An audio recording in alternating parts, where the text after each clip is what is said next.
Hello साथियों, welcome to royal study. दोस्तों, आज की इस वीडियो में मध्य प्रदेश पुलिस आरक्षक 2023 के स्पेशल एग्जाम का नेक्स्ट एनालिसिस आप सभी के लिए लेकर आए हैं। 31 अगस्त 2023 को हम थर्ड शिफ्ट का एनालिसिस कवर करेंगे और 4:30 से 6:30 की जो एग्जाम हुई है इस शिफ्ट में, ये आपका हम कवर करेंगे सारे क्वेश्चंस। और इस वीडियो की पीडीएफ के लिए एप्लीकेशन को डाउनलोड कर लीजिएगा, टेलीग्राम चैनल ग्रुप को ज्वाइन कर लीजिएगा, दोनों की लिंक आपको डिस्क्रिप्शन में मिल जाएगी। गाइज, हम एग्जाम टाउन चैनल पर आपको नया वीडियो दे दिया है, अगर आपने नहीं देखा है तो देख लीजिएगा। पुरस्कार सम्मान 2023 वाला बिल्कुल लेटेस्ट है। सीधे सीधे 4 से 5 नंबर के क्वेश्चन हर दिन हर शिफ्ट में पूछे जा रहे हैं, तो डिस्क्रिप्शन में आपको लिंक दे दिए, जाकर चेकआउट कर लीजिएगा। आज हमें जो क्वेश्चन भेजे हैं ये पवन जामनिया जी, जो कि एग्जैक्ट इनका पता नहीं चल पाया कि ये कहाँ से हैं और कितना स्कोर इन्होंने किया है। क्लियर है? इन्होंने क्वेश्चन भेजे हैं, उसके बाद में इन्होंने कुछ भी रिप्लाई हमें नहीं दिया। क्लियर है? तो उसकी वजह से हमें इनके बारे में ज़्यादा डिटेल पता नहीं चल पाई है। बाकी अगर आप वीडियो देख रहे हैं तो कमेंट में कमेंट करके बता दीजिएगा कि कितना स्कोर रहा है, ताकि बाकी लोगों को भी पता चल जाए। क्लियर है? इसके अलावा गाइस, आपका भी आगे आने वाले दिनों में एग्जाम है, तो आप हमें इन नंबर पर अपने क्वेश्चन जरूर सेंड करें, ताकि हम आपको सटीक एनालिसिस दे पाएँ। और आपकी ये रिस्पॉन्सिबिलिटी है, आपकी जवाबदारी जिम्मेदारी है आपकी, कि आप हमें क्वेश्चन सेंड करें।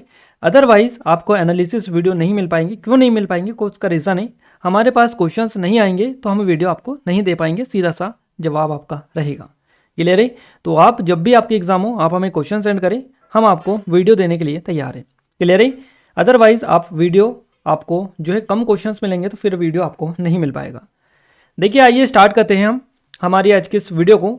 हमारा जो पहला क्वेश्चन है आज का, यह है नाइटहुड की उपाधि किसे दी गई थी। क्लियर है? सही जवाब रहेगा रविंद्रनाथ टैगोर को दी गई थी। बाकी कई सारे लोगों को वैसे नाइटहुड की उपाधि दी गई, पहली बार इनको ही दी गई थी, और यहीं से क्वेश्चन आपका बना होगा। क्लियर है? तो रविंद्रनाथ टैगोर आपका करेक्ट आंसर रहेगा। साहित्य का नोबेल पुरस्कार मिलने के 2 साल बाद 1915 में रविंद्रनाथ टैगोर को नाइटहुड से सम्मानित किया गया, और उन्होंने 13 अप्रैल को जलियांवाला बाग हत्याकांड के विरोध में 31 मई 1919 को यह उपाधि लौटा दी। देवेंद्रनाथ टैगोर के सबसे बड़े पुत्र रविंद्रनाथ टैगोर ने ब्रह्म समाज की स्थापना की, जो 19वीं सदी के बंगाल में एक नया धार्मिक आंदोलन बना, है ना। तो रविंद्रनाथ टैगोर के बड़े पुत्र हैं ये देवेंद्रनाथ टैगोर, इन्होंने की थी। अगले क्वेश्चन की ओर आगे बढ़ते हैं। नेक्स्ट क्वेश्चन है, ब्रह्मपुत्र नदी तिब्बत में क्या कहलाती है? तो त्संगपो के नाम से जाना जाता है। ये क्वेश्चन सीधा सीधा आपका रिपीट हुआ है। गाइस, क्वेश्चन मैं आपको बार बार बता रहा हूँ कि क्वेश्चन रिपीट हो रहे हैं। हमने आपको वीडियो दे दी है 12 तारीख से लेकर 30 तारीख तक की 2 वीडियो देखनी पड़ेगी आपको, आपके सारे क्वेश्चंस कवर हो जाएंगे। जीके वाली वीडियो भी दे दी है हमने, साइंस वाली, जीएस वाली वीडियो भी दे दी है, जनरल साइंस वाली। क्लियर है? तो दोनों वीडियो को देखिएगा आप, आपके क्वेश्चंस ज़्यादातर रिपीट हो रहे हैं। साइंस में तो ज़्यादातर क्या बहुत ज़्यादा क्वेश्चंस रिपीट होते हैं, है ना। तो ब्रह्मपुत्र नदी को तिब्बत में त्संगपो के नाम से जाना जाता है, या फिर ब्रह्मपुत्र नदी को त्संगपो के नाम से कहाँ पर जाना जाता है? तो तिब्बत में जाना जाता है। क्वेश्चन उल्टा सीधा कैसा भी पूछे जाए, आपका आंसर यही रहेगा, तिब्बत होगा या फिर त्संगपो होगा। अगला क्वेश्चन है, देखिए अपन पहले इसकी डिटेल कवर करते हैं। ब्रह्मपुत्र नदी अरुणाचल प्रदेश के रास्ते तिब्बत से होकर भारत में प्रवेश करती है, और बंगाल की खाड़ी में मिलने से पहले यह असम और बांग्लादेश से होकर बहती है। ये जो नदी है 5300 मीटर की ऊंचाई पर हिमालय की कैलाश पर्वतमाला से निकलती है। तिब्बत में ब्रह्मपुत्र का जलग्रहण क्षेत्र है 2,93,000 किलोमीटर। क्लियर है? इसके अलावा अरुणाचल प्रदेश में ब्रह्मपुत्र नदी को दिहांग के नाम से जाना जाता है। ब्रह्मपुत्र अरुणाचल प्रदेश के सदिया शहर के पश्चिम में भारत में प्रवेश करती है। इसे बंगाल और बांग्लादेश में, है ना, बंगाल और बांग्लादेश में जमुना, चीन और तिब्बत में त्संगपो के नाम से जाना जाता है। तो याद रखिएगा, सीधे सीधे क्वेश्चन बन रहे हैं। अगला क्वेश्चन है, दिल्ली चलो का नारा किसने दिया था? सुभाष चंद्र बोस आपका करेक्ट आंसर रहेगा। दिल्ली चलो का नारा सुभाष चंद्र बोस द्वारा दिया गया था। उन्होंने 1944 में इस नारे का प्रयोग भारतीय राष्ट्रीय सेना यानी INA को प्रेरित करने के लिए किया था। और जब INA ने बर्मा के खिलाफ अपना सैन्य अभियान शुरू किया था, उस टाइम पर इन्होंने कहा था कि दिल्ली चलो। क्लियर है? और कुछ नारे हम आपके लिए लेकर आए ताकि आपके सारे क्वेश्चन कवर हो पाए। देखिए, स्वतंत्रता सेनानी और उनके नारे। बाल गंगाधर तिलक की बात करें तो स्वराज मेरा जन्मसिद्ध अधिकार है और मैं इसे लेकर रहूंगा। ये जो नारा है यह है बाल गंगाधर तिलक का। क्लियर है? तुम मुझे खून दो मैं तुम्हें आज़ादी दूंगा, सुभाष चंद्र बोस जी का है। दिल्ली चलो दिल्ली आओ, ये नारे जो हैं ये सुभाष चंद्र बोस के हैं। अगला जो नेक्स्ट नारा है यह है अपने आलस्य को दूर करें, जवाहरलाल नेहरू का नारा है ये। क्लियर है? इसके अलावा नेक्स्ट है इंकलाब जिंदाबाद, इसे भगत सिंह द्वारा लोकप्रिय बनाया गया था, बट ये जो दिया था ये मौलाना हसरत मोहनी ने दिया था। इनका नारा था इंकलाब जिंदाबाद, मौलाना हसरत मोहनी का, है ना। और लोकप्रिय किसने बनाया? भगत सिंह ने बनाया। भगत सिंह के नाम से इसको जैसे ही आप इसको बोलेंगे इंकलाब जिंदाबाद तो तुरंत से आपके दिमाग में भगत सिंह की इमेज आ जाएगी, बट ये जो नारा है ये है मौलाना हसरत मोहनी का। नेक्स्ट बात करते हैं, करो या मरो का नारा किसने दिया? तो ये महात्मा गांधी के द्वारा दिया गया। नेक्स्ट है, कांग्रेस अपने पतन के लिए लड़खड़ा रही है और भारत में रहते हुए मेरी सबसे बड़ी महत्वाकांक्षाओं में से एक शांतिपूर्ण निधन के लिए इसकी सहायता करना है। ये जो कहा था ये लॉर्ड कर्जन ने कहा था, तो ये आप थोड़ा बहुत याद रख सकते हैं, इसको क्वेश्चन हो सकता है बन जाए। अगला क्वेश्चन है गाइस हमारा, भारत की जनगणना 2011 के अनुसार किस राज्य की साक्षरता दर सर्वाधिक है? तो केरल आपका करेक्ट आंसर रहेगा। भारतीय जनगणना 2011 की जनगणना की रिपोर्ट के अनुसार केरल की साक्षरता दर जो है ये है 94%। कितनी? 94% है केरल की साक्षरता। और केरल की कुल साक्षरता दर सबसे अधिक है। पुरुष साक्षरता है यहाँ पर 96.11% और महिला की साक्षरता दर है 92 यानी 92.07%, यानी कि महिला और पुरुषों की दोनों की 90 से ऊपर है और कुल साक्षरता दर भी यहाँ की 90 से ऊपर है। क्लियर है? केरल की कुल साक्षरता दर 94% है, जो भारत में औसतन साक्षरता दर 72.98% से काफ़ी ज़्यादा अधिक है। नेक्स्ट क्वेश्चन की बात करते हैं। क्वेश्चन नेक्स्ट है हमारा, जिन्होंने भी हमें क्वेश्चंस बताए इन्होंने ये बताया हमें कि खाद्य संगठन है उससे क्वेश्चंस पूछा गया है। तो गाइस खाद्य संगठन यही है, खाद्य और कृषि संगठन, जिसको FAO बोला जाता है। तो इसका पूछा था कि इसका मुख्यालय कहाँ पर है? तो इसका मुख्यालय इटली के रोम में। क्लियर है? इटली रोम में। और इसी का एक ये संगठन है, कार्यक्रम है, खाद्य और कृषि संगठन जो है इसका ही एक कार्यक्रम है, ये विश्व खाद्य कार्यक्रम, इसका ही एक ये कह सकते हैं, इसके अंतर्गत ये आता है वेब, जो कि WEP होता है, विश्व खाद्य कार्यक्रम। तो इसका भी हो सकता है पूछ लिया गया हो आपसे। तो विश्व खाद्य कार्यक्रम का मुख्यालय कहाँ पर है? तो इसका भी रोम इटली में ही है। दोनों में से जो भी पूछा गया होगा आपका आंसर इटली ही जाएगा, रोम या इटली, जो भी आपको ऑप्शन में मिला होगा। देखिए विश्व खाद्य कार्यक्रम वेब की स्थापना हुई थी 1961 में संयुक्त राष्ट्र और खाद्य एवं कृषि संगठन FAO द्वारा की गई थी। यानी कि खाद्य एवं कृषि संगठन के द्वारा ही विश्व खाद्य कार्यक्रम की स्थापना 1961 में की गई थी। तो यानी कि दोनों ये इससे रिलेटेड ही हैं एक दूसरे से। विश्व खाद्य कार्यक्रम का मुख्यालय रोम में है और खाद्य और कृषि संगठन का मुख्यालय भी रोम इटली में है। दोनों एक ही क्वेश्चन है। जहां तक देखिए थोड़ा सा पैटर्न समझने की जरूरत है, क्वेश्चन आंसर एक ही जाएगा बट क्वेश्चन अलग अलग है। इसका ये एक कार्यक्रम है, या इसको एक बोल सकते हैं अपन अलग ये चीज़ें हैं, इसके अंतर्गत ही इसको स्थापना की गई थी इसकी वेब की, जो कि विश्व खाद्य कार्यक्रम है। तो दोनों का एक ही जाएगा, आप आसानी से याद रख सकते हैं। खाद्य और कृषि संगठन FAO एक संयुक्त राष्ट्र एजेंसी है, कृषि वानिकी और मछली पकड़ने की प्रथाओं में सुधार करके विश्व स्तर पर भूख से निपटने और गरीबी को कम करने का प्रयास ही करती है। औद्योगिक देशों और विकास बैंकों द्वारा वित्त पोषित FAO अक्सर सार्वजनिक निजी भागीदारी के माध्यम से काम करता है। अगला क्वेश्चन है हमारा, 2011 की जनगणना के अनुसार भारत के किस राज्य की साक्षरता दर सबसे कम है? तो ये बिहार आपका करेक्ट आंसर रहेगा। 2011 की जनगणना के अनुसार बिहार में साक्षरता दर जो है, साक्षरता की दर सभी राज्यों में सबसे कम है। आपसे एक में क्वेश्चन पूछा गया है सबसे ज़्यादा और दूसरा बना है सबसे कम, दोनों क्वेश्चन पूछे गए हैं।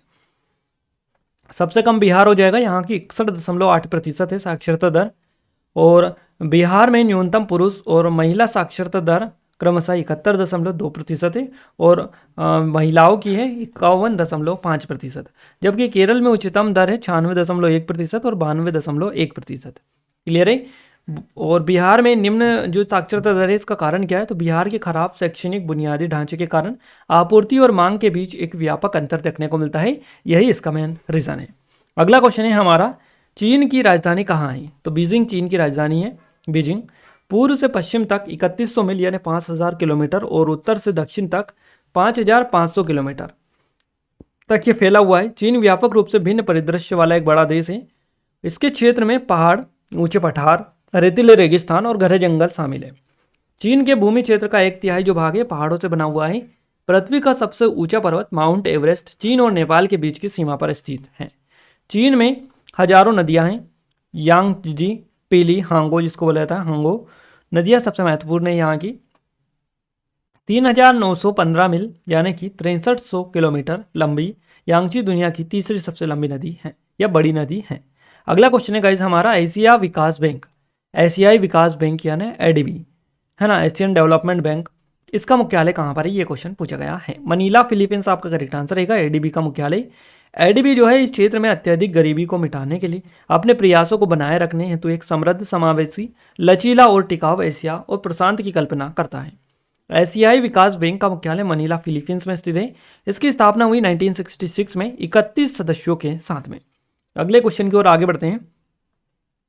नेक्स्ट क्वेश्चन है गाइज हमारा, भारत के अलावा नेपाल किस अन्य देश के साथ सीमा को साझा करता है। सही जवाब रहेगा चाइना के साथ में। भारत के अलावा नेपाल चाइना के साथ जो है अपनी सीमा को साझा करता है। नेपाल भारत द्वारा तीन तरफ से और उत्तर से चीन के तिब्बत स्वायत्त क्षेत्र द्वारा घिरा हुआ है। नेपाल की सीमाओं को समय समय पर और अक्सर ऐतिहासिक काल में स्थानांतरित किया गया है। भारत नेपाल के साथ लगभग 1751 किलोमीटर की सीमा रेखा साझा करता है। अगला क्वेश्चन है गाइस हमारा, दुनिया का कौन सा देश चावल का सबसे बड़ा निर्यातक है। सही जवाब रहेगा भारत। भारत दुनिया का सबसे बड़ा चावल निर्यातक देश है।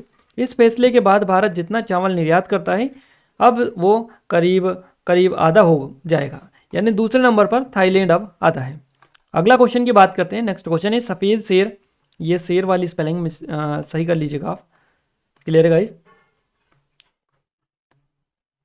देखिए सफ़ेद शेर किस राष्ट्रीय उद्यान में पाया जाता है, ये क्वेश्चन पूछा गया है। तो बांधवगढ़ आपको राष्ट्रीय उद्यान दे रखा था, कान्हा वगैरह और भी कई सारे राष्ट्रीय उद्यान दे रखे थे, उनमें से बांधवगढ़ दे रखा था, तो बांधवगढ़ से ही जवाब जाएगा आपका, क्योंकि बांधवगढ़ जो राष्ट्रीय उद्यान है ये मध्य प्रदेश के उमरिया जिले में स्थित है और इसका जो क्षेत्रफल है ये 105 वर्ग किलोमीटर यानी 41 वर्ग मील है और 1968 में इसे राष्ट्रीय उद्यान के रूप में नामित किया गया और 1993 में इसे बाघ अभ्यारण्य में बदल दिया गया था। मौजूदा कोर का क्षेत्रफल 716 वर्ग किलोमीटर है, 276 वर्ग मील है। सतना, इसके अलावा व्हाइट टाइगर से रिलेटेड या जो व्हाइट टाइगर है इससे रिलेटेड और भी क्वेश्चन बनते हैं सफ़ेद शेरों से। देखिए मुकुंदपुर जो है ये स्पेशली जाना जाता है किसके लिए, व्हाइट टाइगर सफारी के लिए, सफ़ेद शेरों की सफारी के लिए। तो सतना के मुकुंदपुर में दुनिया की पहली व्हाइट टाइगर सफारी खोली गई, ये जो है सतना जिले में आता है ना। ये क्वेश्चन बनता है एक तो व्हाइट टाइगर से। इसके अलावा क्षेत्र अगर आपसे पूछे जाए कि सफ़ेद बाघों के लिए कौन सा क्षेत्र जाना जाता है, तो बघेलखंड जो क्षेत्र है इसमें विशेषकर रीवा जो है ये जाना जाता है। बट अगर आपको दे रखे राष्ट्रीय उद्यान तो आपका करेक्ट आंसर जाएगा बांधवगढ़ नेशनल पार्क के साथ में, जो कि मध्य प्रदेश के उमरिया जिले में स्थित है ना। तो आप याद रखिएगा। अगला क्वेश्चन है, कैप्टन बोर्थविक ने 1829 में किस शहर में न्यू टाउन की स्थापना की। सही जवाब रहेगा रतलाम में। रतलाम मध्य प्रदेश के महत्वपूर्ण जिलों में से एक है जो राज्य के उत्तर पश्चिम भाग मालवा क्षेत्र में स्थित है। रतलाम के न्यू टाउन की स्थापना कैप्टन बोर्थविक ने 1829 में नियमित और चौड़ी सड़कों और अच्छी तरह से बने घरों के साथ की थी, है ना। तो ये रतलाम के न्यू टाउन की स्थापना की थी कैप्टन बोर्थविक ने। इनका नाम आप याद रखिएगा। और गाइज ये जो क्वेश्चन बना है काफ़ी ज़्यादा डीपली बना है, क्लियर है, काफ़ी ज़्यादा डीपली ये क्वेश्चन बना है। तो इस तरह के क्वेश्चंस जो है काफ़ी ज़्यादा डीपली पूछे जा रहे हैं आपके। इस तरह के क्वेश्चंस सीधे सीधे जो है एमपी गवर्नमेंट की ऑफिशियल साइट से लिए जा रहा है डेटा, दिख जाएगा। और ऐसे कितने देखेंगे आप, कितने ज़िले में क्या क्या चीज़ें आप देखेंगे। तो इन क्वेश्चंस को सबसे मेन चीज़ यही है, जो टॉपिक आ रहे हैं उन पर फोकस करें। इस तरह के जो क्वेश्चंस आ रहे हैं ये तो आपसे बनने वाले नहीं है, क्योंकि पता नहीं ना कहाँ से दे देंगे क्वेश्चंस, क्योंकि कोई सेंस ही नहीं है ना क्वेश्चंस देने का। इस तरह से रतलाम कभी मध्य भारत के पहले वाणिज्यिक शहरों में से एक था, जो अफीम, तंबाकू और नमक के व्यापक व्यापार का केंद्र था। रतलाम जिला जून 1948 में बनाया गया और जनवरी 1949 में इसे पुनर्गठित किया गया था। अगला क्वेश्चन है, मुक्तागिरी पहाड़ी पर कितने जैन मंदिर खंडित है। अब ये खंडित वाला जो है ये एग्जैक्ट हमें नहीं मिल पाया, हमने काफ़ी सारी वेबसाइट पर विजिट किए और यहाँ तक कि हमने मुक्तागिरी पहाड़ी बैतुल वाली ऑफिशियल वेबसाइट पर भी विजिट किया, बट वहाँ पर भी खंडित वाला जिक्र बिल्कुल भी नहीं किया हुआ है उस वेबसाइट पर। अब पता नहीं इन व्यापम वालों को कहाँ से पता चला कि खंडित मूर्तियाँ भी यहाँ पर है या खंडित जैन मंदिर भी यहाँ पर हैं। यहाँ तक कि विकिपीडिया पे भी नहीं है। इसके अलावा ऑफिशियल जो वेबसाइट है मंदिर की वहाँ पर भी नहीं है। जिले वाली जो बैतुल जिला की वेबसाइट है उस पर भी नहीं है। कहीं पर भी ये डेटा मेंशन नहीं है कि कितनी खंडित मूर्तियाँ हैं। टोटल मंदिर यहाँ पर है, बट खंडित जो मंदिर है इनकी यहाँ पर बात नहीं है, जिक्र नहीं किया गया है कहीं पर। और अब आप ऑप्शंस देखकर बताएगा कि क्या क्या ऑप्शंस आपको मिले थे, उसके अकॉर्डिंग अपन थोड़ा सा और इसको देखने की कोशिश करते हैं। मुक्तागिरी पहाड़ी पर कितने जैन मंदिर खंडित है, ये क्वेश्चन आपसे पूछा गया है। या फिर क्वेश्चन ही बताया उन्होंने, इसमें ही कुछ मिस्टेक है, तो वो भी आप हमें कमेंट में कमेंट करके बता दीजिएगा। हो सकता है यहाँ पर पूछा हो कि कितने जैन मंदिर है, ऐसा भी हो सकता है, बट उन्होंने स्पेशली यहाँ पर खंडित लिख के बताया है, हमें खंडित बताया है, तो हो सकता है खंडित ही ऑप्शन क्वेश्चन में आपको मिला होगा। देखिए मुक्तागिरी जो है इसको मेघागिरी के नाम से भी जाना जाता है और एक जैन तीर्थ स्थल है जो भारत मध्य प्रदेश में महाराष्ट्र की सीमा पर स्थित है। क्लियर है, याद रखिएगा। और ये बैतूल जिले में आता है। कहाँ पर? बैतूल जिले में आता है मुक्तागिरी या मुक्तिगिरी के नाम से भी इसको जाना जाता है। बैतूल जिले के बेहसदेही तहसील के अंतर्गत आता है। मुक्तागिरी सिद्ध क्षेत्र जैन तीर्थ के 52 जो जैन मंदिर है यहाँ पर देखने को मिलते हैं, जिनमें से सबसे पुरानी एक गुफा स्थित है। क्लियर है। और इन मंदिरों का जो निर्माण है 13वीं-14वीं शताब्दी के दौरान हुआ था। मुक्तागिरी सिद्ध क्षेत्र सतपुड़ा पर्वत श्रृंखला की गोद में स्थित है। अगला क्वेश्चन है, भारत के किस पड़ोसी देश में से अमू दरिया नदी निकलती है? तो अफगानिस्तान से निकलती है अमू दरिया। मध्य एशिया की सबसे बड़ी नदी है। इसका जो प्रवाह है अफगानिस्तान में काबुल नदी के बाद दूसरा सबसे बड़ा है। और इसमें 6 देशों जैसे कि Afghanistan, Kazakhstan, Kyrgyzstan, Tajikistan, Turkmenistan, Uzbekistan द्वारा साझा किया जाता है ना। अगला क्वेश्चन है, ट्रेजरी बिल या टी बिल क्या होता है? तो अल्पकालिक मुद्रा बाजार का साधन है। तरलता की कमी को रोकने के लिए सरकार की ओर से आरबीआई इसे जारी करती है और यहाँ बाद की तारीख में भुगतान की गारंटी के साथ एक वचन पत्र होता है। तो ये होता है टी बिल। ट्रेजरी बिल बोला जाता है, ट्रेजरी बिल। और टी बिल भी इसको जाना जाता है। अल्पकालिक मुद्रा बाजार का साधन ये है। क्लियर है। एकत्र किए गए धन का उपयोग आमतौर पर सरकार की अल्पकालिक आवश्यकताओं के लिए किया जाता है और इसका उपयोग देश के समग्र राजकोषीय घाटे को कम करने के लिए भी किया जाता है। अगला क्वेश्चन है, अंतर्राष्ट्रीय रोड मैप महोत्सव 2021 इस तरह से क्वेश्चन था, ये एग्जैक्ट नहीं मिला है। नेपाल नदी इस तरह से कोई क्वेश्चन आया था। उत्सव कहाँ का है? नाम एग्जैक्ट याद नहीं रहा उनको, इस तरह से क्वेश्चन पूछा गया। रिक्तिस्थान की स्थापना कहाँ की गई थी? इस तरह से क्वेश्चन पूछा गया है। और रिक्तिस्थान में ई का अर्थ क्या है? ये क्वेश्चन आधे आधे में मिले हैं, तो हमने आपको आधे ही बताने की कोशिश की। अगर आपको पता है तो आप पूरा इनको कर लीजिएगा। क्लियर है गाइस। तो ये क्वेश्चंस आज के आपके एग्जाम में पूछे गए। कैसा आपको पैटर्न लगा जरूर से बताइएगा। साथ ही नेशनल का जो करंट अफेयर पूछे जा रहे हैं उसके लिए हम आपको एग्जाम टाउन पर नए वीडियोस दे चुके हैं। अगर नहीं देखा है तो देख लीजिएगा जाकर। सीधे सीधे क्वेश्चन आपके बन रहे और जल्द ही आपको नया वीडियो भी मिलने वाला है जिससे आपके एग्जाम में ज़्यादातर क्वेश्चन पूछे जा रहे हैं। क्लियर है। तो डिस्क्रिप्शन में लिंक डाल दिया, आप जाकर चेकआउट कर लीजिएगा। ये कुछ online courses, e books, test series है, इनकी मदद से काफ़ी हद तक अपना स्कोर इंप्रूव कर सकते हैं। डिस्क्रिप्शन में लिंक डली है, विजिट कर सकते हैं। बात करें साइंस की, पहला क्वेश्चन है सफेद फास्फोरस से रिलेटेड था। कुछ बता रहे थे कि सामान्यतः किसमें रखा जाता है? जल में रखा जाता है। हो सकता है सफेद फास्फोरस से रिलेटेड और कुछ क्वेश्चन भी आपका पूछा गया हो। पर्यावरण में अगर प्रदूषण बढ़ेगा तो इस तरह से कोई क्वेश्चन आपका पूछा गया था। पेड़ पौधे की उत्पत्ति होती है तो वह किस तरह से परागण करती है? इस तरह से क्वेश्चन पूछा गया था। मानव से रिलेटेड भी क्वेश्चन था। वर्गीकरण से क्वेश्चन पूछा गया। विटामिन से क्वेश्चन बना है। पादप जगत से क्वेश्चन बना है। और एक क्वेश्चन में कोई प्रोडक्ट बन रहा है तो कितनी बार रिएक्शन या अभिक्रिया हो तो प्रोडक्ट बनेगा। इस तरह से क्वेश्चन था। एग्जैक्ट पैटर्न समझ में नहीं आ रहा है कि किस तरह से क्वेश्चन पूछे जा रहे हैं। क्लियर है। तो ये क्वेश्चन साइंस के मिले हैं। अब अपन बात करते हैं मैथ्स की। मैथ्स में SICI से 4 क्वेश्चन पूछे गए। परसेंटेज से क्वेश्चन बनाए। लाभानी से 2 से 3 क्वेश्चन है। सरलीकरण से 1 क्वेश्चन है। बोर्डमास से 2 क्वेश्चन है। संख्या पद्धति से 1 क्वेश्चन है। अनुपात से क्वेश्चन है। ज्यामिति से क्वेश्चन है। LCM HCF से 1 क्वेश्चन है। प्रायिकता से 2 क्वेश्चन है। अलजेब्रा से 1 क्वेश्चन है। रेलगाड़ी से 1 क्वेश्चन, औसत से 1 क्वेश्चन, आयु से 1 क्वेश्चन, समय कार्य से 1 क्वेश्चन। तो इन सभी से 1-1 क्वेश्चन आए हैं। बाकी प्रायिकता, बोर्ड मास, लाभ हानि, SICI से ज़्यादा क्वेश्चन बने। हो सकता है और किसी टॉपिक से भी क्वेश्चन और बने होंगे, है ना। जितना मिला है उतना बता दिया है। रीजनिंग की बात करें, अल्फाबेट सीरीज से 3 से 4 क्वेश्चन बने। कोडिंग डिकोडिंग से 4 से 5 क्वेश्चन है। नंबर सीरीज से 3 से 4 क्वेश्चन है। मिसिंग नंबर से क्वेश्चन पूछा गया। सिलोजिज्म से क्वेश्चन पूछा गया आपका। दिशा दूरी से क्वेश्चन है। बैठक व्यवस्था से क्वेश्चन है। अगली आकृति कौन सी होगी? 1 क्वेश्चन पूछा गया है। घड़ी से 2 से 3 क्वेश्चन पूछे गए। फिगर काउंटिंग से 3 से 4 क्वेश्चन बने। कैलेंडर से 1 से 2 क्वेश्चन पूछे गए। 5 से क्वेश्चन है। कथन निष्कर्ष से 2 क्वेश्चन पूछे गए हैं। तो ये पूरी डिटेल है। जहां जहां से आपके एग्जाम में क्वेश्चन पूछे गए हैं पूरा आपको हमने बताने की कोशिश की है। क्लियर है गाइस। और एग्जाम टाउन पर विजिट नहीं किया तो डिस्क्रिप्शन में लिंक डालिए, जरूर से आप विजिट कर लीजिएगा। इस वीडियो के PDF के लिए एप्लीकेशन को डाउनलोड कर लीजिएगा। टेलीग्राम चैनल ग्रुप को ज्वाइन कर लीजिएगा। दोनों के लिंक आपको डिस्क्रिप्शन में मिल जाएगी। टेलीग्राम पर हम सारी PDF डाल चुके हैं, आप ज्वाइन हो जाएगा। डिस्क्रिप्शन में लिंक डालिए। क्लियर है। इस वीडियो को लाइक नहीं किया तो लाइक कर दीजिए, शेयर कर दीजिए अपने दोस्तों के साथ में। साथ ही चैनल को सब्सक्राइब नहीं किया तो सब्सक्राइब करके बेल आइकन को ऑल पर सेलेक्ट कर दीजिएगा ताकि जो भी नया वीडियो है सबसे पहले आप सभी के पास में पहुंच पाए। क्लियर है गाइस। तो मिलते हैं हमारे कल के फर्स्ट शिफ्ट के एनालिसिस के साथ। तब तक ले जय हिंद, वंदे मातरम।